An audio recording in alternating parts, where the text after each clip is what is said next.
Olá, boa noite. Tudo bom com vocês, meus irmãos? Como é que estão todos? Eu espero que a paz de Jesus esteja com vocês. Estamos vivenciando esse nosso momento de pandemia, né, de confinamento, mas esperamos que todos estejam bem e que possamos permanecer confiantes em Deus, nosso Pai. Bom, esse nossa conversa, nosso bate-papo de hoje, a gente vai falar e aí a gente vai falar em uma sequência aí de vídeos, né, sobre o novo livro da veneranda Joana de Ângeles, Espírito, psicografado por nosso grande médium Divaldo Franco, chamado Vidas Vazias. E é o nosso interesse de fazer, né, essa exposição acerca desse livro, porque é um livro que, como sempre, ele expressa uma atualidade que nós, os seres humanos, estamos vivenciando nesse momento da humanidade, que é um momento de nossas provas, né? De nossas expiações serem postas a testemunho nosso. Bom, meus irmãos, é interessante a gente meditar acerca disso, porque, como sempre, sabemos que a veneranda tem a série psicológica, ela procura nos relatar, ela nos brinda com os livros dela, com várias questões acerca do nosso sentido da vida, do nosso existir, né?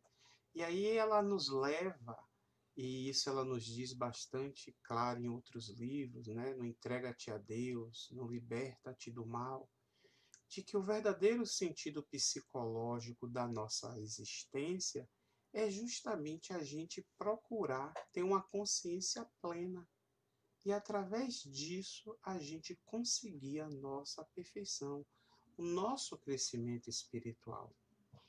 Então, muitas vezes, a gente tende, como seres humanos ainda imperfeitos, a insistir em fazer mais sempre, não, perdão, insistir sempre nos erros, né?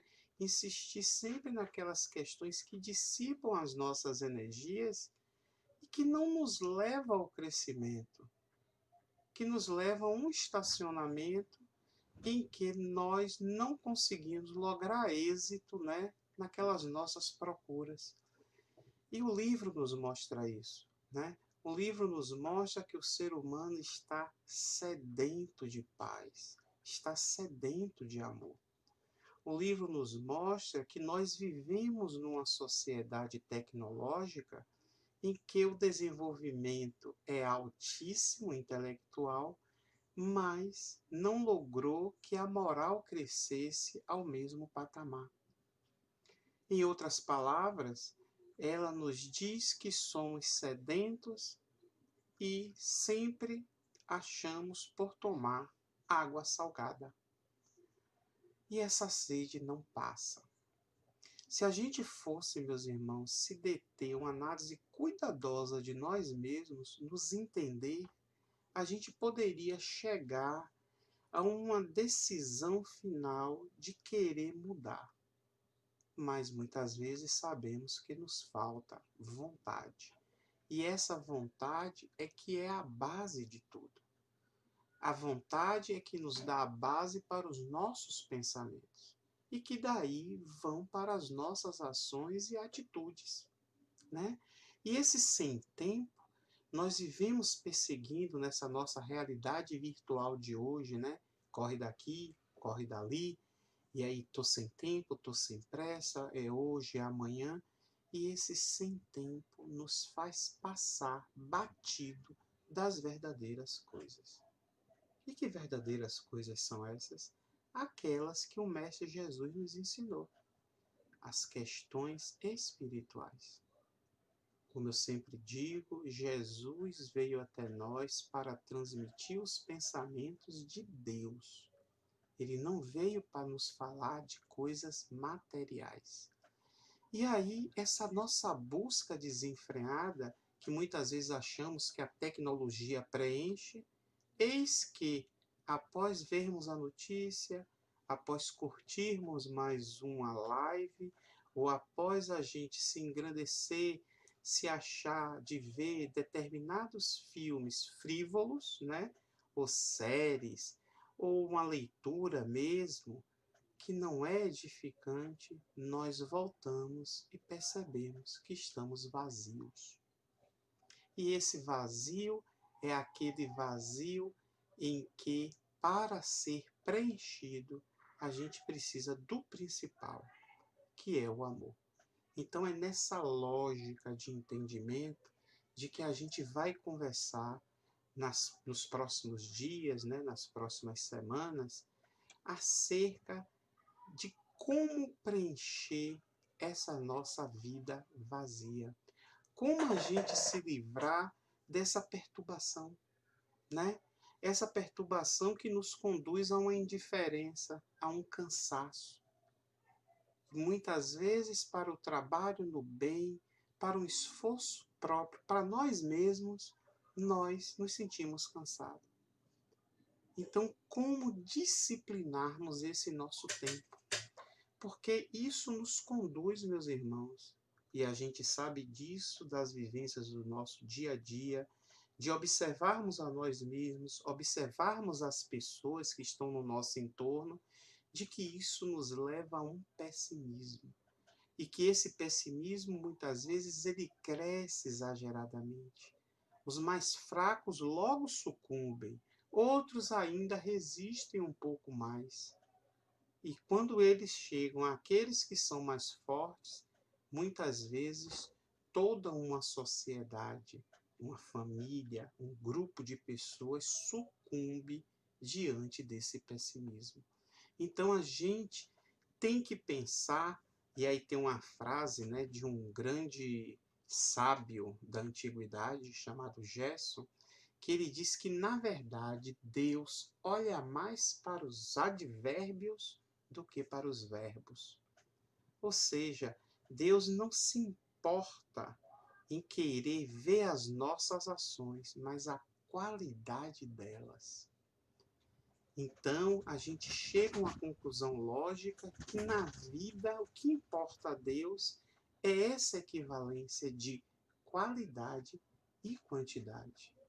Mas primeiro a qualidade, depois a quantidade. Um exemplo muito prático do dia a dia do ser humano cristão, dos espiritistas, nós, é a nossa oração diária. Quantas e quantas vezes se faz a prece no automatismo, relendo, lendo palavras? Quantas preces são feitas assim? Enquanto que uma em que fosse do sentimento, que nascesse de nossas entranhas, do nosso íntimo, com uma sinceridade, ela valeria muito mais do que muitas orações em quantidade, muitas vezes orações petitórias, em que só se quer, né? Sem expor a Deus os nossos desejos, mas também as nossas obrigações. Então, meus irmãos, o homem moderno, ele vive hoje, e não diferente de antigamente, mas hoje realmente as coisas estão muito mais rápidas.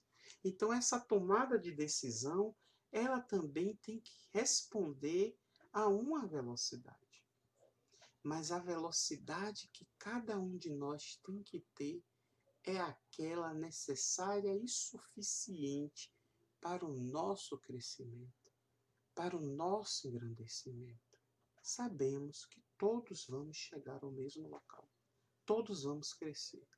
A grande questão é a gente minimizar os desgastes da jornada. E leia-se por desgastes imperfeições, ofensas, o ofender ao outro.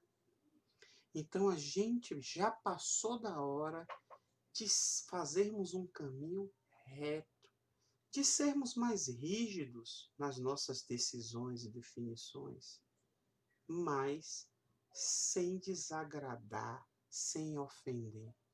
O fato de tomarmos uma postura direta no nosso dia a dia, na nossa disciplina, no nosso planejamento, é o que nos conduz a um caminho acertado. Porque a gente tem que se importar de que o momento em que nós passamos é um momento em que as ações, o advérbio, as boas ações, elas realmente vão valer. É a maneira pela qual a gente tem que fazer isso. E aí, como cristãos, a gente faz aquela pergunta sincera: o que é que nós temos praticado?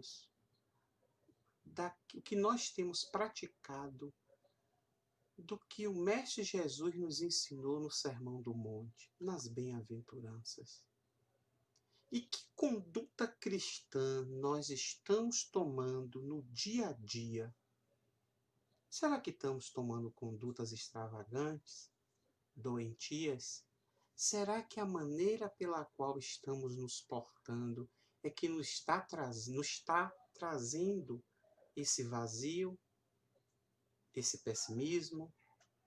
E aí a gente começa a entender da mensagem do Mestre Jesus, que ele nos trouxe e nos pediu apenas que amássemos a Deus sobre todas as coisas e ao próximo como a si mesmo. Nosso Mestre Jesus, naquela época, ele não encontrou ressonância na população daquela época por seu ensinamento de amor. Mas, independente disso, ele assinalou a passagem dele aqui na Terra, como diz a veneranda Joana de Ângeles, com o amor, com o exemplo, com a dignidade, na conduta reta, né? Na maneira de agir, na maneira de falar. Então a gente vê que ele veio nos ditar, ele veio nos dizer que a era do amor estava sendo implantada no planeta Terra. Então, se ele nos confiou a deixar esse legado, e nós temos conhecimento disso, é mais do que nosso dever fazer, expandir, espargir esses ensinamentos do Mestre Jesus. E a gente vai conversar um pouco mais adiante. Muito obrigado, fiquem em paz, até a próxima.